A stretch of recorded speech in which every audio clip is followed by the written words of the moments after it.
locked into Inception Radio Network, Superior, Wisconsin.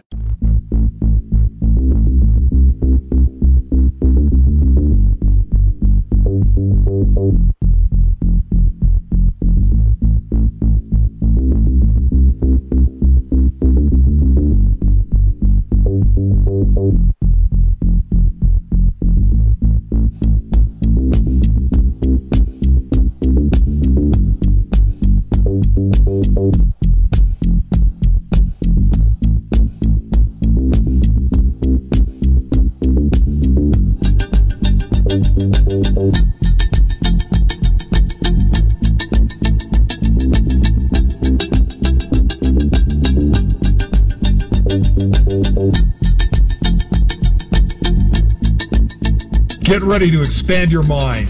This is Psychology's Outer Limits with your host, Professor of Psychology, Erick R. Williams.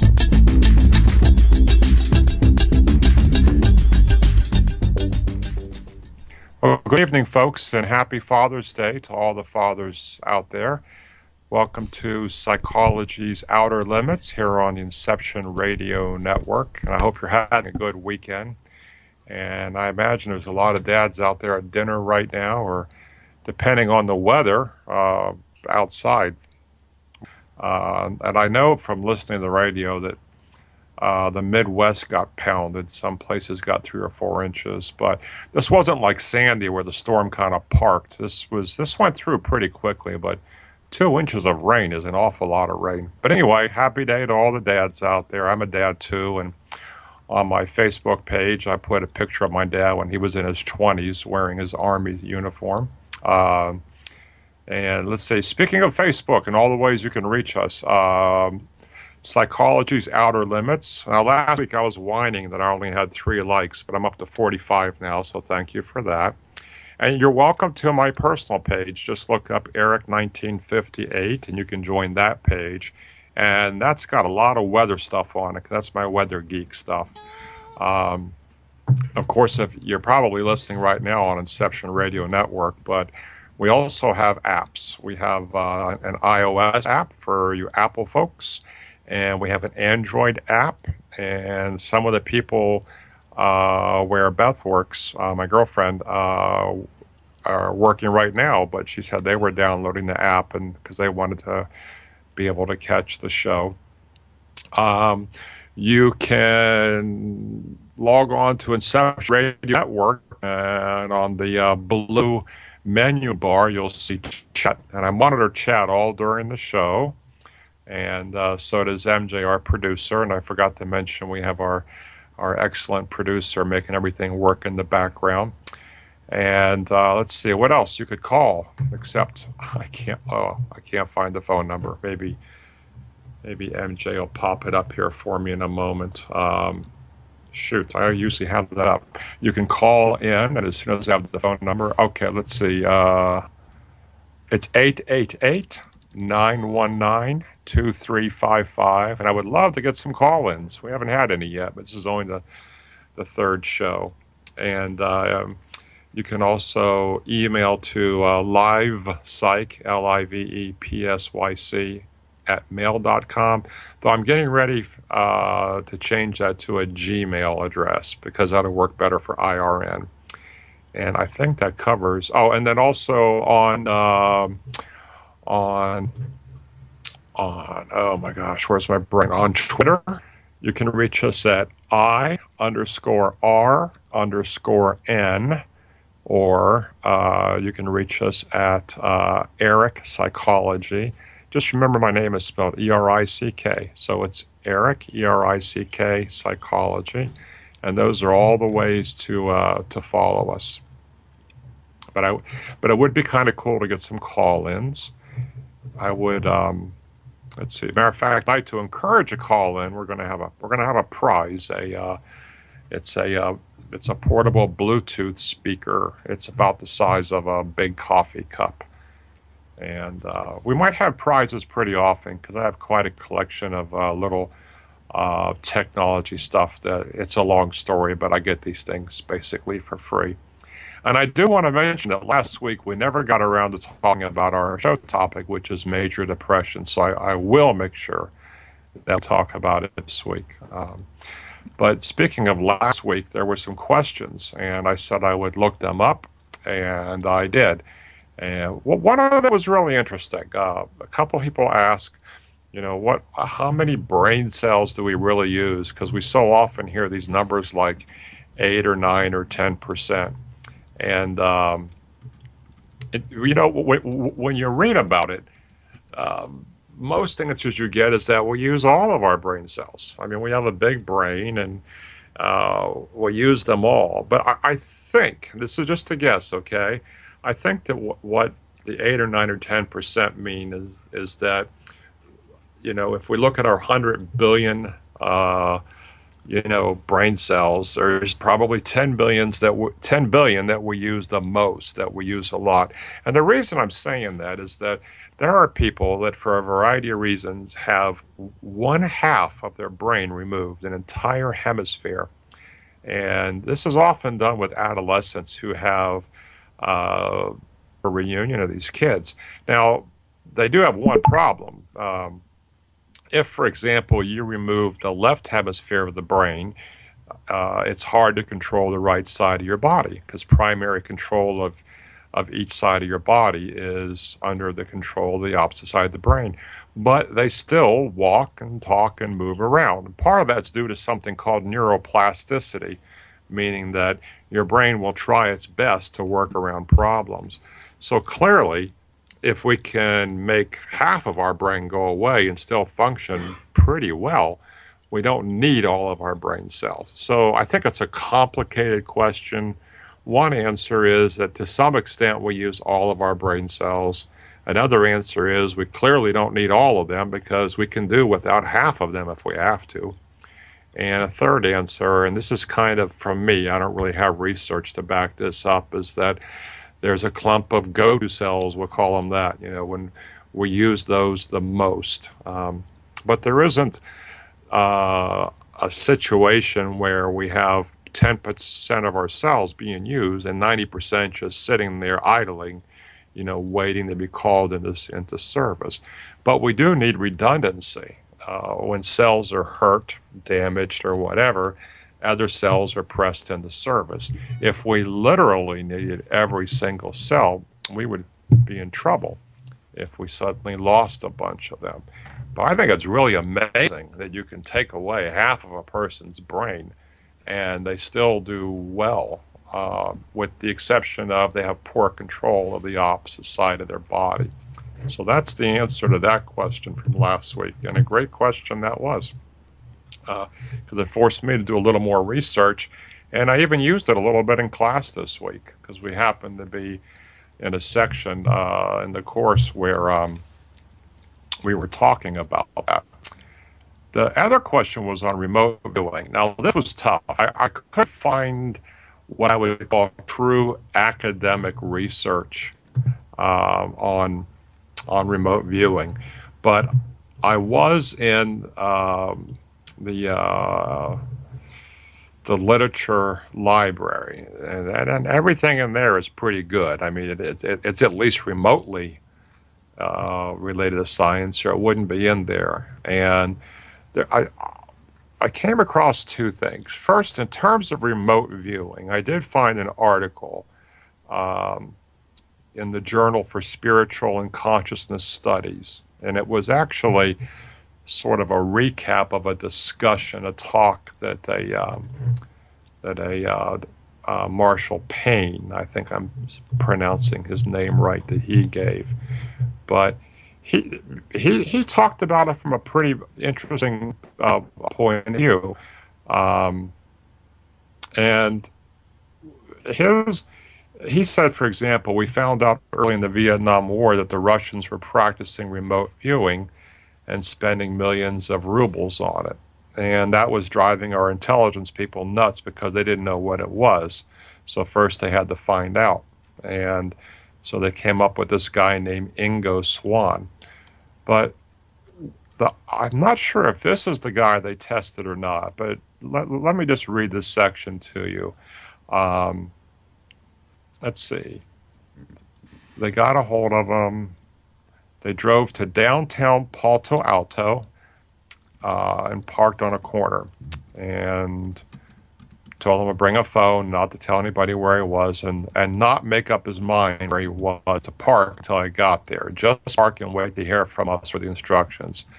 Then they brought Ingo in and they said, tell us where John Brown is. That was it. So Ingo sat down and started drawing.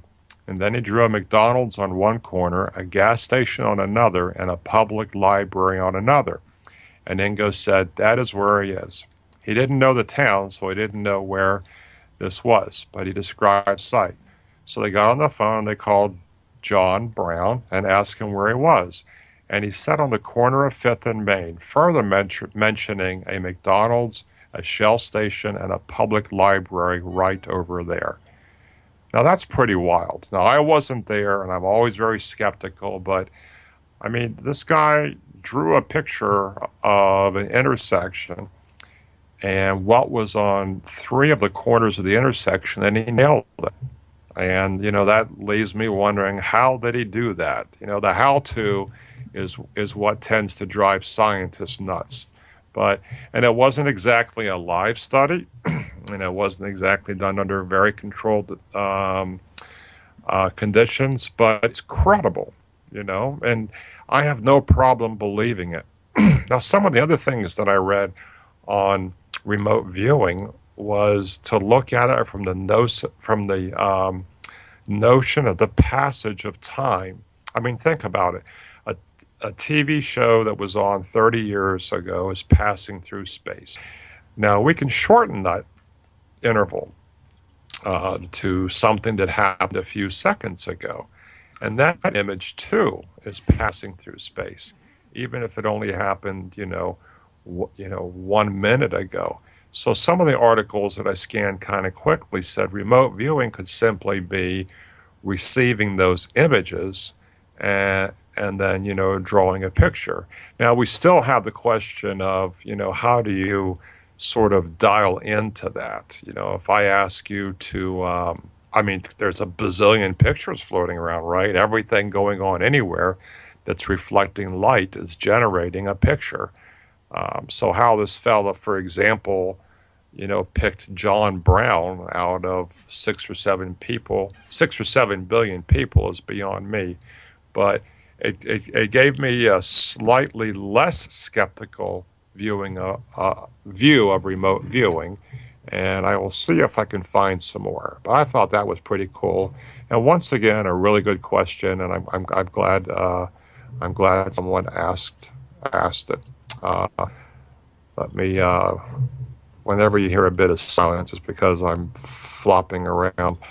Let's see, wasn't Ingo Swan involved in remote viewing? Yeah, he was. As a matter of fact, I guess he was from, I might have my facts mixed up here, but he might have been from Russia. But apparently, he was good at it. And maybe that's part of the deal. Maybe some folks have a real gift for this, and other folks, simply don't. But I really enjoyed reading that. And by the way, if you want a copy of the entire talk, which is, 5 or 10 pages long, I'm sorry, my allergies are making it hard to talk.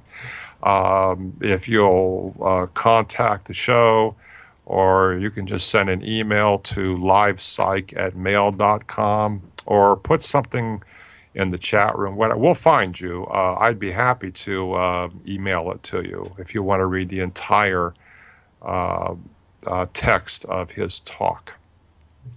Okay. Depression last week. I wanted to make sure that we did talk about it this week. And we have major depressive episodes, which is the correct term for when a person has an episode, but the overarching term is major depressive disorder. That's the term we would use in the field. Okay. Now, in a lot of disorders, we require a certain amount of time to pass before we give a person a diagnosis. For example, in generalized anxiety disorder, a person has to exhibit symptoms for 6 months. But that makes sense. We go through bad times in our lives, and maybe the person is just going through a bad time, a divorce, a death, a problem at work, financial issues, and they do tend to resolve. So, we feel that if the person still has the same symptoms in 6 months, then maybe this does rise to the level of a disorder. But major depressive disorder is a little bit different because the onset is so rapid. Now, I do want to mention that no matter where you go on the planet, this is the most common disorder. Okay, maybe that'll be the question I'll ask for our contest. So keep that fact in your head. Okay, the most common disorder on the planet is depression, and right around 9% if you add all the depressions together. But I don't think major depressive disorder is more than 7 or 8%. But that's still a pretty high number, and it's still pretty amazing that it is the most common disorder anywhere on the planet, because there are disorders that we have in North America, for example, that don't exist anywhere else, and there's disorders, bizarre ones, that occur in some cultures that don't happen here. But this one seems to happen everywhere.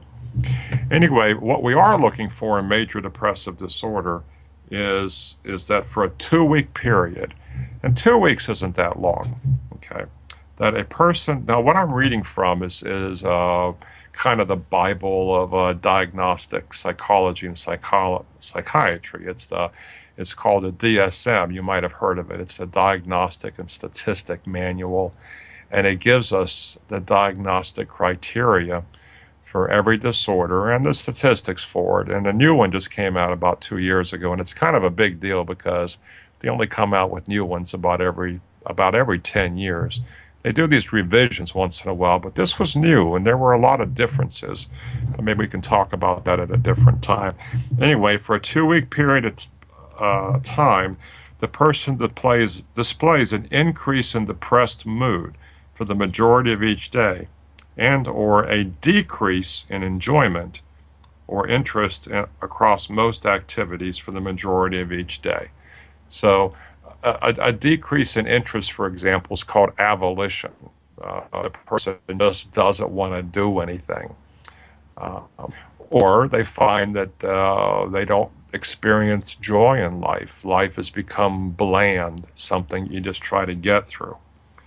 Now, for the same 2 weeks, the person also experienced at least 3 of the 4 of the following symptoms. And we often have these checklists, and you got to have several, of these. So they could include considerable weight change or appetite change. Some folks, when they're depressed, they find that eating is a self-comforting behavior, so they gain weight.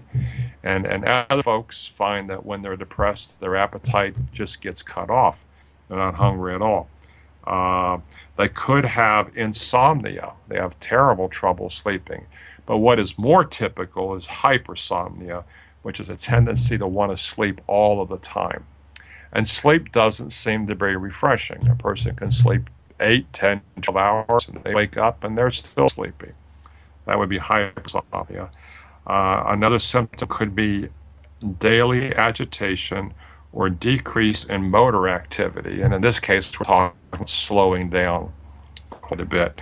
Now, a decrease in motor activity is far more common than agitation, because depression is just that. It's a depression. It's a lessening of activity.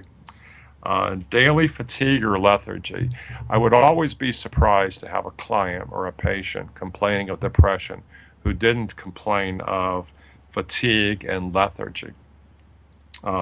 Another symptom would be daily feelings of worthlessness or excessive guilt. That sense of worthlessness, which tends to be conjoined with the sense of hopelessness, are very, very common. People that are depressed feel like they're never going to feel better again, that they are at the bottom of a very deep black hole and they're never going to see light again. So if a person's going to have 3 or 4 symptoms, I would expect to see that one. Another symptom is a daily reduction in concentration or decisiveness. The reduction in concentration is fairly common. And then we have repeated focus on death or suicide. Not as common. Now, suicide is certainly a risk in depression. I don't think it's as high a risk as most people would think, but there is an increased risk in suicide because of the hopelessness. And, you know, people that have been through a major depressive episode know exactly what I'm talking about. You get 3, 4, 5 months into this, and you know, you get tired of it. It wears a person down.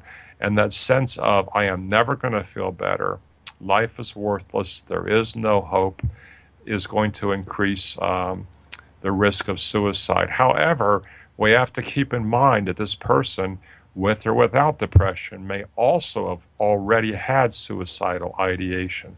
So, you know, we're not sure which causes which.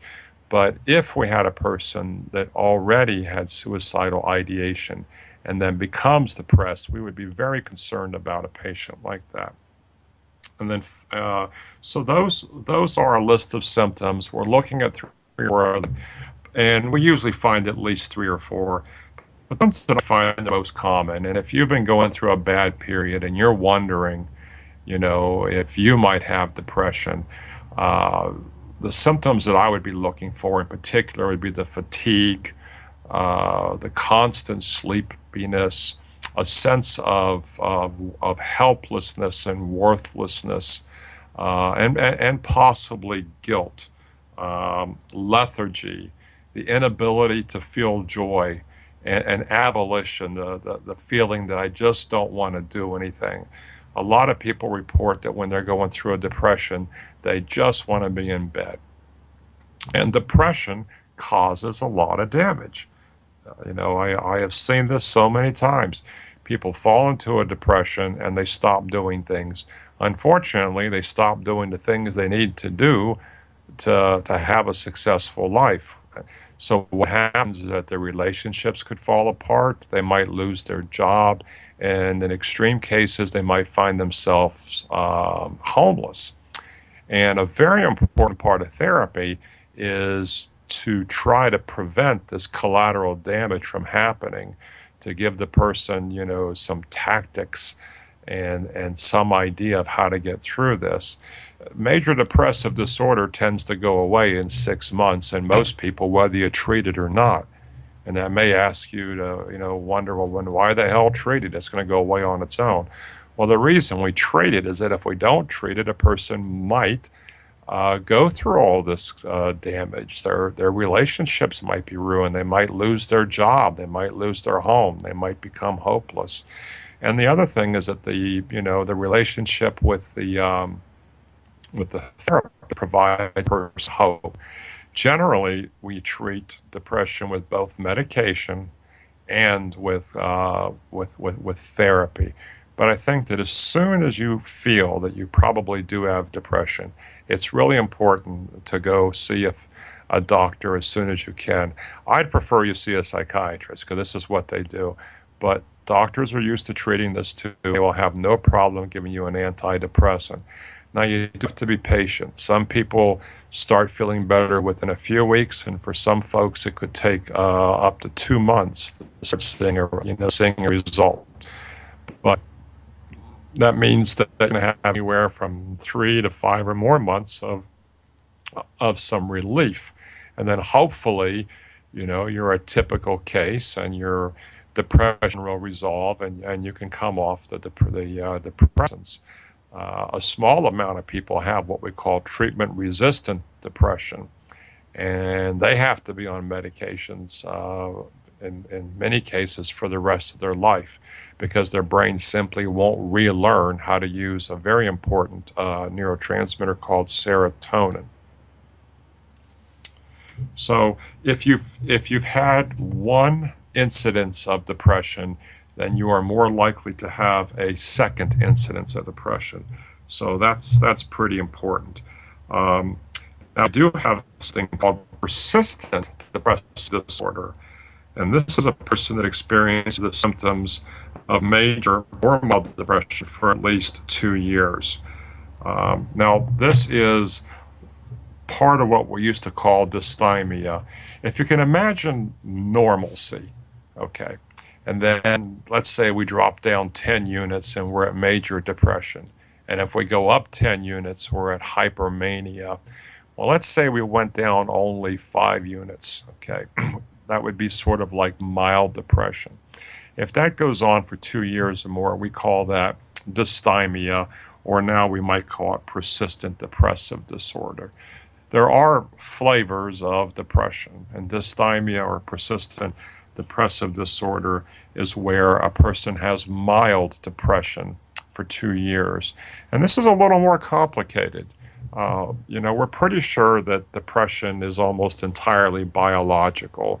What happens is that, almost overnight, your brain forgets how to use serotonin. And a real quick explanation of that is that neurons essentially spit out serotonin. And it leaves that serotonin out there long enough for the next neuron to notice it so that it fires. But there's some leftover. And the leftover gets sucked up into the neuron that fired it, kind of like turning on a vacuum cleaner. And we call that reuptake. Well, in depression, what happens is that the neuron spits out a little bit of serotonin, and then the vacuum cleaner comes on too fast. So the reuptake gets a little out of whack. So there's not enough serotonin sitting out there for the next cell to fire. So all these cells don't fire. And when we don't have enough serotonin at work, then we develop a depression. And what the medications do is they try to fix that reuptake. And that's why the medications are called SSRIs, selective serotonin reuptake inhibitor. Selective means it works with serotonin. Serotonin means it is serotonin. And reuptake inhibitor means that we make that vacuum cleaner switch wait just a little while longer so that that serotonin can sit out there long enough for the next cell to fire. And it seems like all of the newer medications work faster and work better. And some of them work for quite a few things. There's a medication called fluvoxamine maleate, but the brand name is Luvox. It works well for depression. It works well for compulsive worrying, which is sort of 50% of OCD, and it works well for anxiety. So some doctors are using it more maybe than they used to. It's been around for 10 or 12 years, which in our field isn't very long at all. But you might get, any of the other SSRIs, such as, Effexor might be one, Prozac. I mean, there's just a whole bunch of them out there. But the newer ones seem to work better, and they seem to have fewer side effects. The side effects can be pretty bad. I think the side effect, initially, you'll just feel like you have the flu for about 2 weeks. But one side effect that people complain a lot is a rapid and deep decrease in libido, which means they don't want to have sex anymore, and it's hard to complete the sex act. So some of these newer drugs, either that side effects isn't as bad, or after a month or two you get past it. So that's helping a little bit, because in relationships that's important. And we've talked about that a little bit, and that'll be a topic again at some point. But that covers major depressive episode. If you aren't sure, then why don't you get a hold of me through one of the many ways that I've talked about, or pop up something on the chat site, or I tell you what, we need to take a break. So when we come back, I'll give you some other ways to contact me if you have questions. So we'll take a break here for a minute or two, and I'll be back in just a few.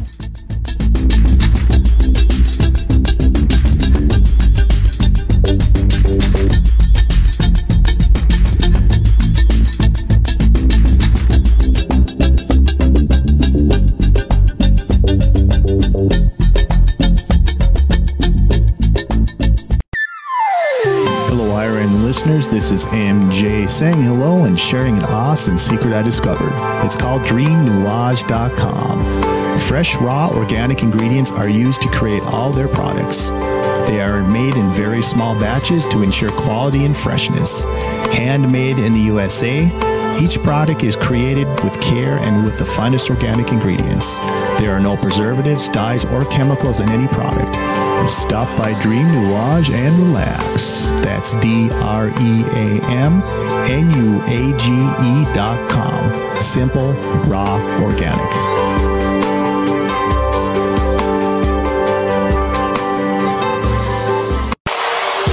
Hello, everyone.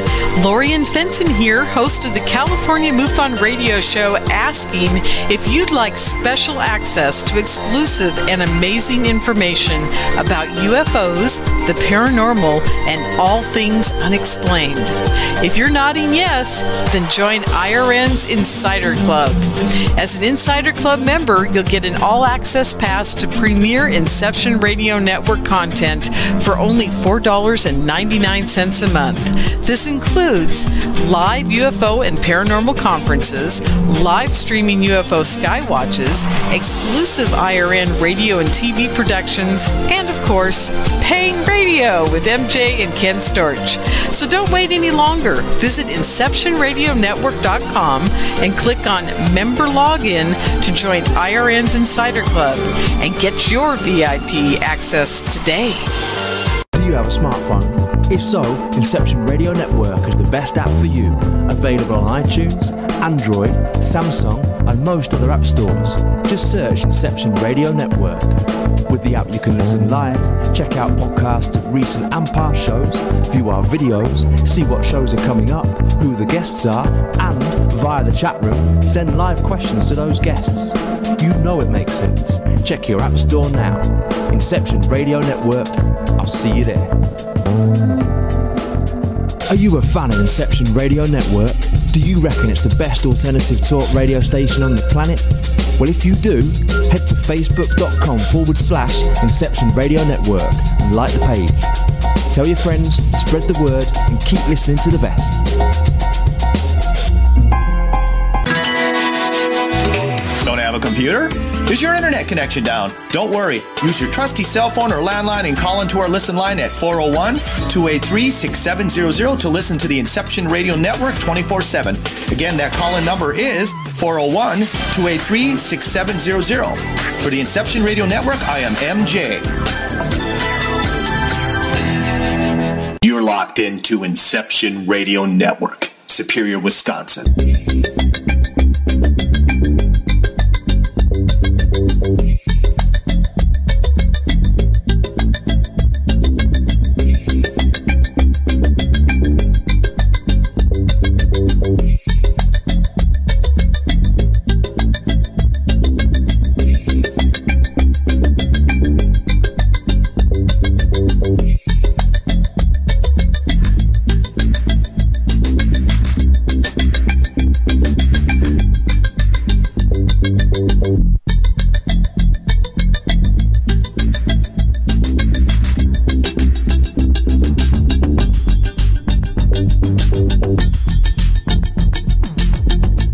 Welcome back, folks. Okay, I just wanted to finish up with, I was just talking to MJ about the best way for folks to get a hold of me for almost anything. You can always email InceptionRadioNetwork.com and ask them to forward an email to me. What we're going to do is we're going to switch to a Gmail email for me, and I'll have that next week. But to get back to the other topic, you know, if you have a question or if you're wondering if you have depression and you want to ask a few questions, just go to Psychology's Outer Limits and leave me a message, okay? And then I'll private message you with a phone number or how to get a hold of me. And that would be the best way to do that. And then next week we'll have a better Gmail address that we can use. But don't be shy about reaching out. If you want a little bit of advice, I am more than happy to do that. Okay. All right. Now let's jump over to our news for the week and our articles and things like that. Let's see, let me open up that. By the way, last week, a couple of people said, this show should be longer. And that was flattering. I mean, that was certainly a nice thing to hear, because when you first start a show, I'm only on my third episode, you spend a lot of time thinking, oh gosh, I wonder if I suck. So hearing someone say this should be at least a half hour longer. And part of it is that I think we have 29 shows. I think I may be the only person that does the whole show alone. I don't have guests, so that doesn't, sort of give me a break at each time, and I don't have a partner to bounce off of. So I spend a fair amount of time during the week making sure I have enough material for 30 minutes. But the show will grow to 90 minutes. I mean, I'm pretty certain of that. I just haven't decided if I want to go to 90 minutes of how I do it now, or have a guest the last half hour. If we get to the point that we get a lot of phone calls, that would certainly make it easier. But it's going to take the show time to develop an audience. But to respond to that, I mean, I love doing it. I agree with it. I have to get out to 9 minutes. This time during the summer, I'm not teaching very much, but during the fall, I teach 7 classes, and I'm not sure how I could chase down guests for shows, when I'm quite that busy. But anyway, let's first of all, I want to get to some of these articles, because I found some really cool stuff to talk about this week, and I'm hoping that somebody calls in order to win the prize. And again, I lost the phone number. How do I keep doing that? All right, I'll get it in just a moment. But I'd like to have you call in to win the prize. Maybe MJ can pass the phone number on to me here in a moment. Let me get up here to my articles. Okay, let's see. Let's start with this one I thought was really... Okay, here's the phone number. I'm going to tattoo it on the back of my hand. 888-919-2355. Okay, so when I get to the contest part, I'm going to ask a question, and it's a really easy question, because I've already told you that the most common disorder on the planet is major depression. Okay, so you're going to dial 888-919-2355, and if you're the first caller, then you will win the prize. And when we get there, I'll tell you how to collect it up. Okay. Now, the first article I wanted to talk about was the color red. I think this is really interesting. The article is called "Red is a Warning Color in Nature." And I suppose it is, though when I see red birds and things, I think they're all pretty. But anyway, red is a warning color in nature and can affect perceptions in human social groups, too. They start out with men who wear red clothes send out a signal that they are angry and aggressive in much the same way as if their face had reddened, suggests research published by Durham University in England. Now, I don't know if that means they purposefully wear red clothes, or if they unconsciously red clothes, or if they randomly wore them and didn't realize they were going to do that. Anyway, they did an experiment, because that's what, we do in colleges. We do experiments. And 50 male and 50 female volunteers were showed images of men in different colored T-shirts, and they rated those wearing red as more aggressive and angry than those in blue or gray. Kind of wish they'd use more colors. However, while the male volunteers also tended to consider men wearing red as dominant, the female volunteers did not. Now, isn't that interesting? Female volunteers saw men wearing red T-shirts as aggressive and angry. Okay, males saw them pretty much the same, but also as dominant. So the color dominant tells a male that the other male's dominant, and it tends to tell females that the male is aggressive.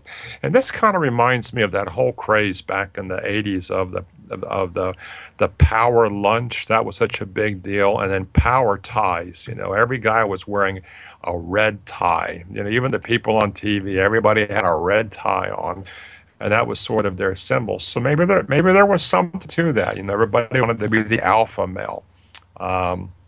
Anyway, the article goes on. red often signals aggression in animals, and the tendency for men to turn red-faced when they're angry is believed to be inherited from our ancient ancestors as a warning sign. In some animal species, red may be displayed by competing males during mating rituals. I thought that was pretty interesting. We know Ms. Weidman, who conducted the experiment, said, we know that the color red has an effect on the human brain. So that tells us that it's kind of hardwired, and it feeds into my bias of a biological basis of behavior. The implications of our research are that people may wish to think carefully about wearing red in social situations and perhaps important meetings such as job interviews.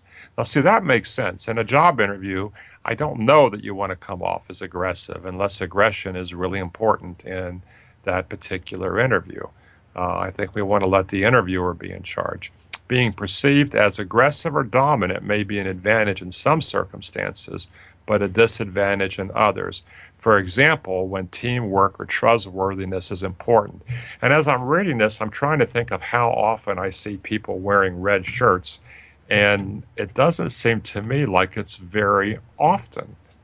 I don't know. I love wearing red t-shirts, but that's probably because sometime a long time ago, someone told me that I looked nice in red t-shirts. But I don't, I see people like the other professors at work tend to wear white shirts or sort of bland shirts, but I don't know, maybe we're kind of bland people. But it's kind of an interesting tactic. Think about situations you're going into, and would wearing a red shirt be an advantage? Do you want to give off the aura of being in charge and aggressive? Or if you want to be more of a team member, maybe you should wear, a lighter colored shirt. It is at least something to think about. Okay, and we did that. We talked about the brain. Okay, this article to me was interesting. One of the things that us counselors talk about in almost every session when we're collecting information, and it can take 2 or 3 sessions to collect up information from a client because we need a history, but at the same time we really need to let people get things off their chest. I usually allow a client 2 full sessions to just tell their story, but I try to collect a little history when I can sneak it in. But if the person is in a relationship, one of the things I do want to know is, to be blunt, are you having sex? And if yet, how often? I am surprised at how often people tell me that A, yes, we have sex every several months, or B, annually, or C, I can't remember the last time we had sex. And sex is important in relationships. It's important biologically. We produce oxytocin, which is a bonding chemical, and it's important in keeping human beings together. And keeping human beings together is kind of good for society, and it helps keep the planet populated. But this one study cast doubt on the theory that the more sex we have, the happier we are. Now, I don't know what they mean by more. I'm usually happy if a couple says they're having sex once a week. And it's really hard to trust statistics because you got to wonder how they gathered them. But the average couple that's happy in their marriage is having sex 2 to 3 times a week, and I think that's pretty good. Anyway, the study found that people who had sex once a week were 44% more likely to report a higher level of happiness compared with peers who had no sex in the previous year. Well, that's kind of a no-brainer. Getting sex is better than no sex. And people who had sex up to 3 times a week were 55% more likely to report higher levels of happiness. Okay, so we know that people that are having sex are happier than people who are not having sex. And again, that's basic research. I know some of you are slapping yourselves on the forehead saying, yeah, well, that kind of makes sense. Sex is fun, and if you have it. Now, in this particular study, this was done in 2013, the researchers behind the study recruited 128 healthy married individuals between the ages of 35 and 65 who were, they were in relationships in an attempt to investigate how sexual frequency affects happiness. And frequency means how often, not how fast. Okay, so the couples were randomly assigned into either a group that was asked to double the frequency of their weekly sexual intercourse, or they were basically put in a control group that received no instructions at all. So let's say that, you had sex twice a week. Okay, you were now asked to have sex 4 times a week. And then the other group was said, carry on. So the couples also completed online questionnaires measuring variables having to do with health behaviors, happiness levels, occurrence, and all that. And the research team found that the couples instructed to have sex more recorded a small decrease in happiness, lower sexual desire, and decreased enjoyment for sex. However, the researchers believe that this lowered happiness was not simply caused by having more sex, but by the fact that couples required to have more sex. So that's a variable in the study that troubles me because, artificial situations create artificial behaviors. The authors, it is noted, still believe that couples do not have enough sex. And I agree with that. It's never because of some big thing. It's always because of all these little tiny resentments that build up over the days and weeks and months. Because when you ask, if I'm doing counseling with someone and I ask them, well, why aren't you having sex? They don't say, well, we had a big argument last week, or, he doesn't put the toilet lid back down. They're usually at a loss. And what it is, it's an accumulation of lots of little resentments. Okay, that's one. And the other is that, especially young couples with children, they're tired when they go to bed, and their inclination is to go to sleep.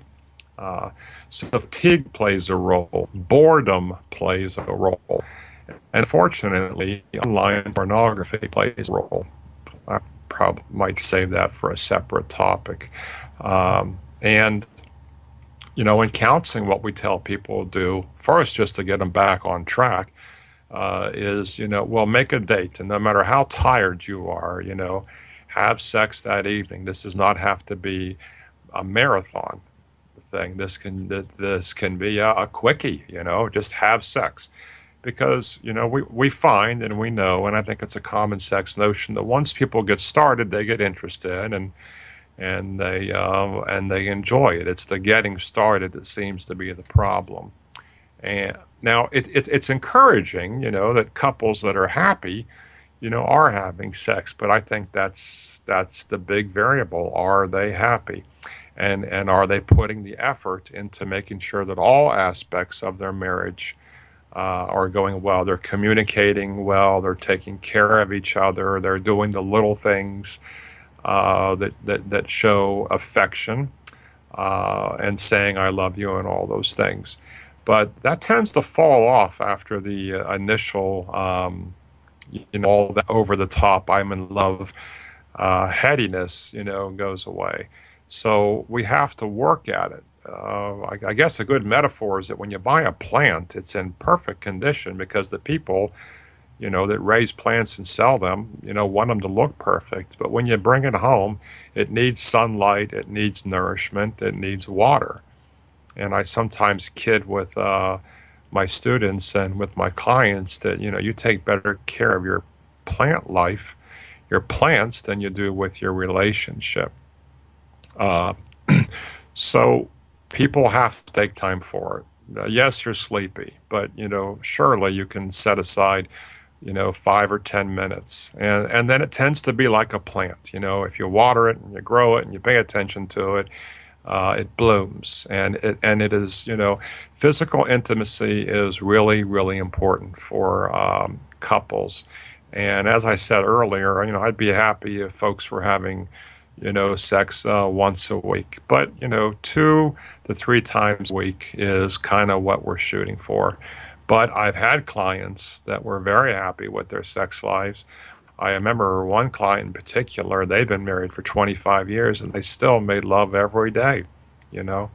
And sure, you can get stuck in a rut, but, you know, try something different. And I'm not talking about being excessively kinky, but, you know, you go into a different room or just do something different, you know, go outside. Just make sure your neighbors aren't watching. Okay, anyway, that was a pretty interesting study, but I think that a really important variable in this study is that when we're told to do something, you know, that does create a little bit of an artificialness. But I wanted to talk about the story because it fits into a really important issue with couples, which is physical intimacy. And I think couples grossly underestimate the importance of physical intimacy in their relationship. Right. The next study I want to bring up here is, okay, this is sort of related. I don't want to harp on sex tonight. You'll think you tuned into some other network. How many times you should be having sex a week? Okay. And I think this is the one where they talked about, let's see. According to couples, psychotherapists, and certified sex therapist Sarah Cooper, studies have found that happy couples have sex 3 to 4 times a week. And a lot of you were thinking, oh my God, how would I fit that in?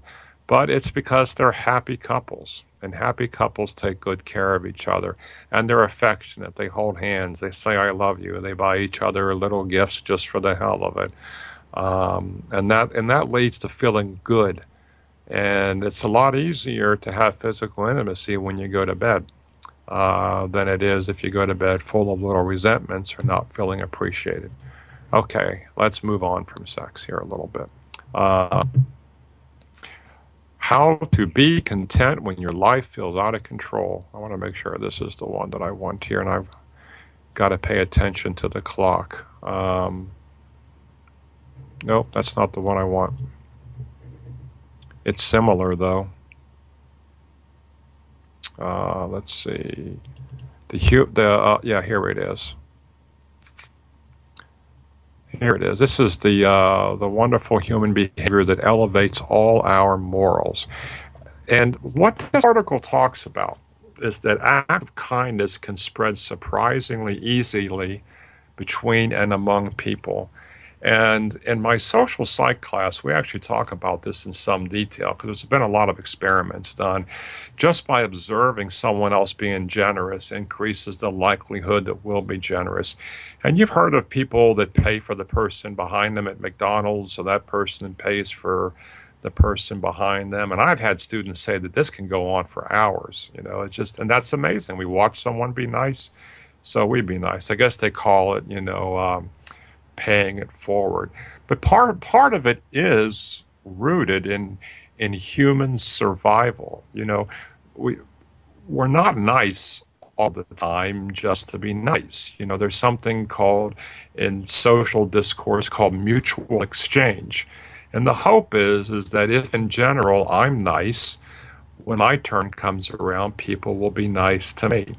And I don't know, do you think there's enough of that? Do you see enough niceness? Do you see, I mean, I think I do. I see people holding doors open for people when I'm driving and I need to be let into heavy traffic. You know, someone eventually lets me in. I think that's pretty nice.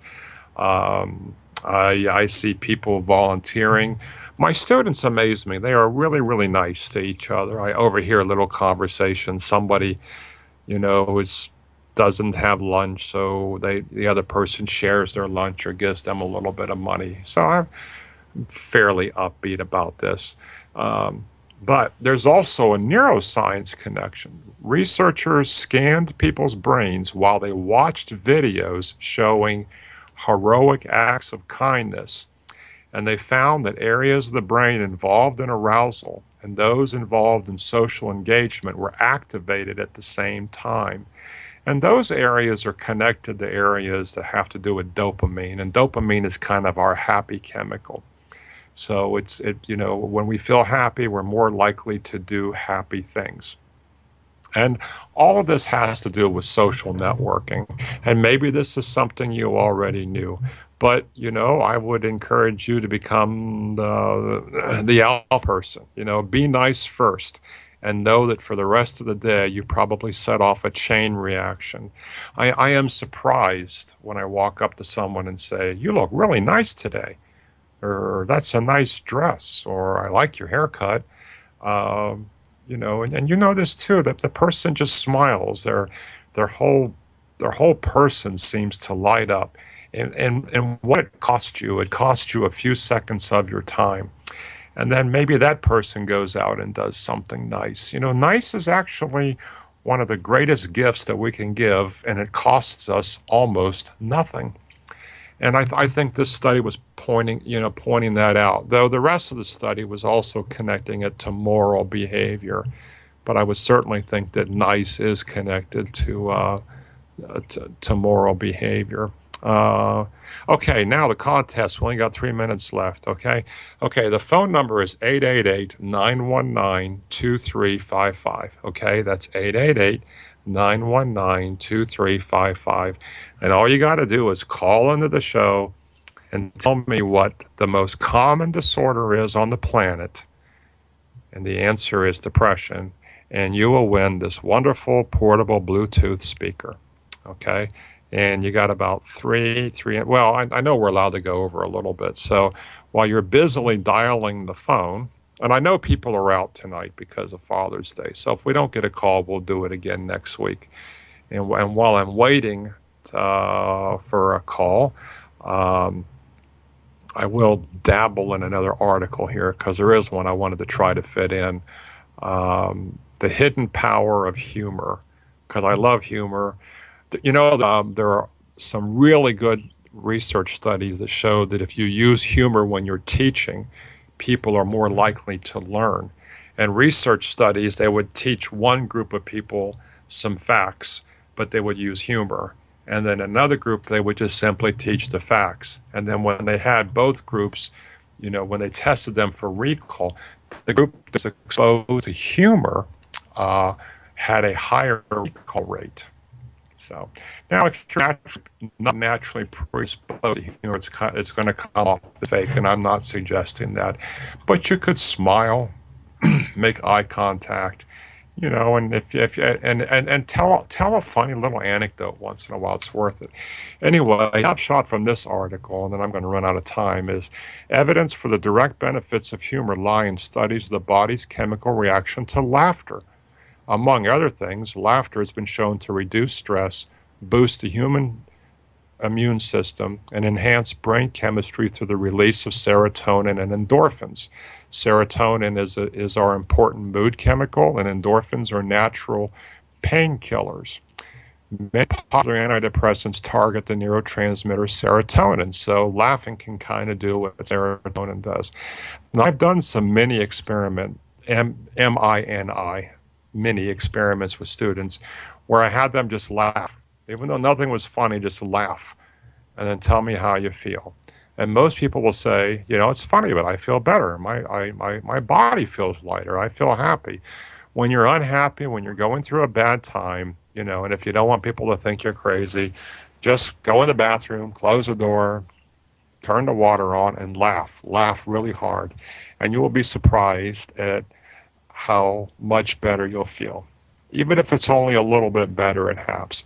But humor does a lot for us psychologically, and it does a lot for us socially. Well, I have really enjoyed our time with you. I wish somebody would have called in, but I know people are busy. We'll do the same contest next week. You've been listening to The Outer Limits of Psychology.